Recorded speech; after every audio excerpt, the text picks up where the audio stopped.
কৃষি শিক্ষা দ্বিতীয় পত্রে ২০ থেকে ২২টি এমসিকিউ কমন পাওয়ার জন্য এগুলো তোমাকে অবশ্যই পড়তে হবে। মোট ৩০০টি এমসিকিউ এই চ্যানেলে দেওয়া হবে। এটি প্রথম অধ্যায়ের এমসিকিউ। চলো শুরু করি। মাছ সংরক্ষণের অস্থায়ী পদ্ধতি কোনটি? বরফজাতকরণ। মাছ শুষ্কীকরণের মাধ্যমে মাছের দেহ থেকে কতটুকু পানি অপসারণ করা হয়? ৮০ থেকে ৮৫%। বাংলাদেশে কোন মাছ লবণজাত করে সংরক্ষণ করা হয়? ইলিশ মাছ। লবণজাতকরণ পদ্ধতিতে সংরক্ষণে মাছ ও লবণের অনুপাত কত? ৩.১। মাছ লবণজাতকরণে শতকরা কত ভাগ লবণ থাকে? ২৫ ভাগ। মাছ সংরক্ষণের কোন পদ্ধতিতে প্রতি নিম্ন তাপমাত্রায় মাছের দেহের অভ্যন্তরীণ পানিকে বরফে পরিণত করা হয়? হিমায়িতকরণ। ধোয়ায়িত মাছে কোনটি ব্যবহার করা হয়? Sodium bicarbonate.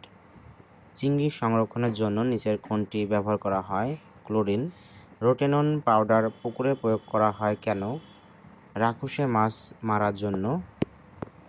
পুকুরে মাটি ও পানির আম্লত্ব দূর করা যায় কি দিয়ে? চুন দিয়ে। নালিটিকা মাছ কোন দেশে থেকে প্রথম বাংলাদেশে আনা হয়? থাইল্যান্ড। কোন মাছ বিপদের সময় মুখের ভিতর পোনা রাখে? নাইলেটিকা। রাজপুঁটি কোন দেশের মাছ? থাইল্যান্ড। রাজপুঁটি মাছ কত সালে আমদানি করা হয়? এটি হলো ১৯৭৭ সালে। কয়টি? রাজপুঁটির লেজ ও পাখনা পচা রোগের জীবাণু কোনটি? ব্যাকটেরিয়া। মাছের পেট ফুলে যায় কোন রোগ হলে? ড্রপসি। মাছের ড্রপসি রোগের কারণ কোনটি? ব্যাকটেরিয়া। মাছ হাবি খায় কোনটির অভাব হলে? অক্সিজেনের অভাব। নাইলেটিকা মাছের লেজ ও পাখনা পচা রোগ হয় কোনটির কারণে? অ্যারোমোনাস পানসিটা কারণে। রাজপুঁটি মাছের সম্পূরক খাদ্য কোনটি? খুদিপানা। চুন প্রয়োগের কতদিন পর পুকুরে সার প্রয়োগ করতে হয়? ৪ থেকে ৫ দিন পর। প্রতিকূল পরিবেশে কম অক্সিজেনযুক্ত বেশি তাপমাত্রায় পানিতে বেঁচে থাকতে পারে রাজপুঁটি মাছ। কত মাস বয়সে নাইলেটিকা মাছ প্রজননক্ষম হয়? ৩ মাস। কোনটি মাছের প্রাকৃতিক খাদ্য? প্লাঙ্কটন। মাছের প্রাকৃতিক খাবার কোনটি? ডায়াটন। কোন মাছের দেহ উজ্জ্বল ও রূপালী বর্ণের হয়? রাজপুঁটি।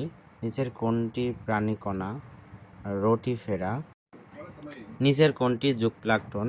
ক্যারাতেল্লা। নাইলেটিকা মাছ একক চাষের ক্ষেত্রে প্রতি শতাংশ পুকুরে কয়টি পোনা মজুত করা যাবে? ৩০ থেকে ৩৫টি। মাছ হাবুডুবু খাবি খাওয়ার কারণ কোনটি? পানিতে অক্সিজেনের অভাব হলে। কোনটি লোনা পানিতে চাষযোগ্য? বাগদা চিংড়ি। ধানের সাথে চিংড়ি চাষের জন্য বাংলাদেশের কোন অঞ্চল অধিক সম্ভাবনাময়? সাতক্ষীরা। গলদার রোস্টাম কেমন হয়? বড় ও বাঁকানো। চিংড়ি প্রধানত কখন খাবার গ্রহণ করে? রাতে। চিংড়ির শ্বাসকার্য ও খাদ্য গ্রহণে সহায়তা করে কোন উপাঙ্গ? ম্যাক্সিলা। নিচের কোনটি রাক্ষসে মাছ? চিতল মাছ। উন্মুক্ত জলাশয়ের পরিমাণ কত? 40.47 লাখ হেক্টর। মৎস্য চাষের ক্ষেত্রে ইংরেজি প্রতিশব্দ কোনটি? অ্যাকুয়াকালচার। মাছে কোন খাদ্য উপাদানটি বেশি থাকে? আমিষ। কোনটি সামুদ্রিক মাছের উদাহরণ? রূপচাঁদা। মাছের তেলে কোন ধরনের অ্যাসিড পাওয়া যায়? Fatty acid. মাছের দেহে কোন উপাদান কম থাকে? শর্করা। গ্রিক শব্দ আইথা অর্থ কী? পানি। মুক্ত জলাশয়ে মৎস্য সম্পদের বৃদ্ধিতে নিচের কোন বিষয়টি সবচেয়ে গুরুত্বপূর্ণ? মৎস্য সংরক্ষণ আইন যথাযথ। কোনটি রাক্ষসে মাছ নয়? Big head carp. কোন মাছ দ্রুত বংশবৃদ্ধি লাভ করে? ট্যাংরা। মাছে শতকরা কত ভাগ প্রোটিন থাকে? ১৫ থেকে ২৫ ভাগ। পুকুর, মাটি, পানি ও অম্ল দূষণমুক্ত করতে কী প্রয়োগ করা হয়? চুন। ধানের জমিতে চিংড়ি চাষের ক্ষেত্রে জমিতে কমপক্ষে কত মাস পানি থাকা উচিত? ৪ থেকে ৬ মাস। কোন ধান খেতে চিংড়ি চাষ সবচেয়ে বেশি উপযোগী? আমন। গলদা চিংড়ির জন্য উপযোগী মাটির পিএইচ মান কত? ৫ থেকে ৫.৬। বাগদা চিংড়ি চাষে ঘেরের গভীরতা কত মিটার হওয়া উচিত? 9 থেকে 1 থেকে 1.5। চিংড়ির সবচেয়ে মারাত্মক রোগ কোনটি? সাদা দাগ রোগ। ঘেরে গলদা চিংড়ি চাষের জন্য উত্তম পিএইচ মান কত? 7 থেকে 8.50।